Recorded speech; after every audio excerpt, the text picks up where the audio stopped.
মাশাল্লাহ, আমাদের খামারের হাঁসগুলো দেখতে দেখতে অনেকটা বড় হয়ে গেছে।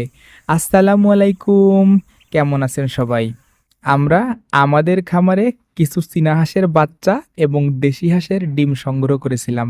আর সেই ডিমগুলো থেকে এই মুরগিটা অনেকগুলো বাচ্চা নিয়ে বের হয়েছে। বাচ্চাগুলো মাশাল্লাহ খুব সুস্থ সবল এবং সুন্দর আছে। তারা ধীরে ধীরে চোখের সামনে বড় হচ্ছে। আর এটাই একটা খামারির স্বপ্ন।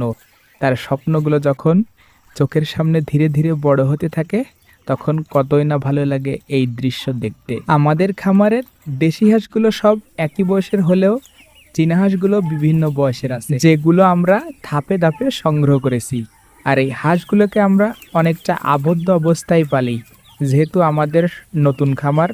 আমরা এক্সপেরিমেন্টের জন্য সব কিছু অল্প পরিসরে শুরু করেছি। এখন লাভ লসের কোনো হিসাব না, শখ থেকে শুরু। আল্লাহ যদি চাই, এগুলো সব বাণিজ্যিক আকার নেবে ইনশাল্লাহ। যারা এই বিষয় সম্পর্কে অনেক দক্ষ এবং এগুলো নিয়ে কাজ করেন, তারা গুরুত্বপূর্ণ তথ্য দিয়ে আমাদের পাশে থাকবেন, যাতে করে আপনাদের গুরুত্বপূর্ণ তথ্য এবং মতামতের উপর ভিত্তি করে আমরা সুন্দর একটা পর্যায়ে পৌঁছাতে পারি।